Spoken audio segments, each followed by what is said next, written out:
ఓం సదాశివసమారంభాం వ్యాసశంకరమధ్యమాం అస్మదాచార్యపర్యంతాం వందే గురుపరంపరాం.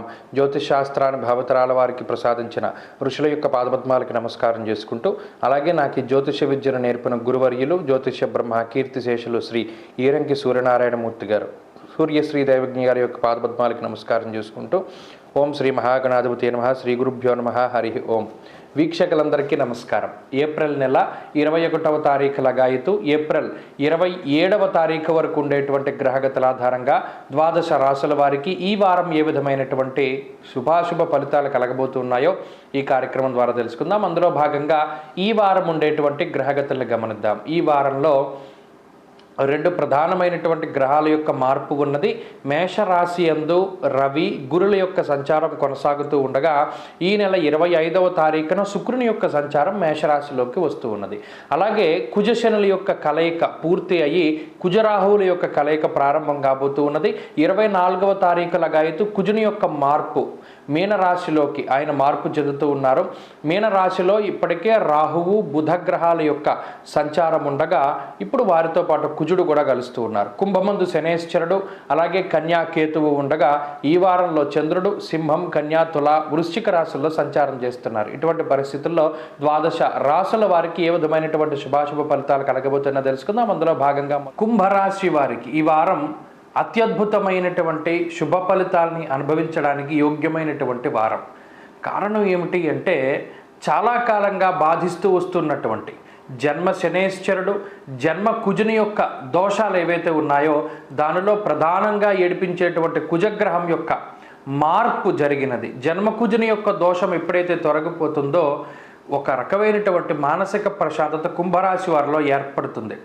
జ్వరం ఖడ్గవ్రణం చేయవ భార్యాబంధు విరోధ కృత్ అన్నారు. అనగా గత నెలన్నర రోజులుగా కుంభరాశి వారి యొక్క పరిస్థితి పెనం మీద పడ్డట్టు అయింది. అయితే ఇప్పుడున్నటువంటి వాతావరణంలో ఆ కుజుని యొక్క మార్పు జరిగిన తర్వాత ఆ వేడి వాతావరణం అనగా ఏదైతే క్లిష్టమైనటువంటి పరిస్థితులు ఉన్నాయో, చాలా నిష్ఠూరమైనటువంటి పరిస్థితులు ఉన్నాయో, అసలు ఒక్క రూపాయి కూడా నిల్వ చేయలేనటువంటి పరిస్థితులు ఉన్నాయో, ప్రతి చిన్న విషయానికి తల్లిదండ్రుల మీదో మరి ఏ ఇతరత్రా వారి మీద ఆధారపడవలసినటువంటి జీవితం ఉన్నదో దాని నుండి కొంత బయటపడతారు.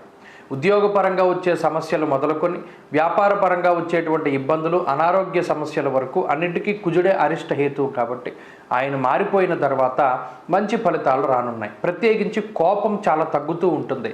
ప్రశాంతమైనటువంటి వదనం ముఖారవిందం ఇవన్నీ కూడా ఏర్పడుతూ ఉంటాయి. అంతేకాక 2వ స్థానమందు శుక్రబుద్ధుల యొక్క సంచారము, చంద్రుని యొక్క బలము, తృతీయ స్థానంలో రవి యొక్క స్థితిగతులు ఇవన్నీ కూడా ఆర్థిక పరంగా ఎదుగుదలని, సమాజంలో పేరు ప్రఖ్యాతులను సంపాదించుకునేటువంటి స్థితిని, ఉద్యోగ వ్యాపారాల్లో అద్భుతమైనటువంటి అభివృద్ధిని కూడా సూచిస్తూ ఉన్నాయి. కాబట్టి మీ యొక్క కృషి గతంలో చేసినటువంటి కష్టం తాలూకు ప్రతిఫలాన్ని అనుభవించేటువంటి రోజులుగా ఈ వారంలో ఉన్నటువంటి రోజుల్ని అభివర్ణించవచ్చు. ఉద్యోగ వ్యాపారాలలో మీరు పడినటువంటి కష్టానికి తగినటువంటి ప్రతిఫలం లభిస్తూ ఉంటుంది. మిమ్మల్ని వద్దు అనుకుని ఎవరైతే వెళ్ళిపోయారో, మీ మీద నిలాపనందల్ని వేసి వెళ్ళిపోయారో వారే తిరిగి వచ్చి మరలా మీకు క్షమాపణ చెప్పి మీతోటి సాంగత్యం ఏర్పరచుకోవడానికి అవకాశం ఉంటుంది.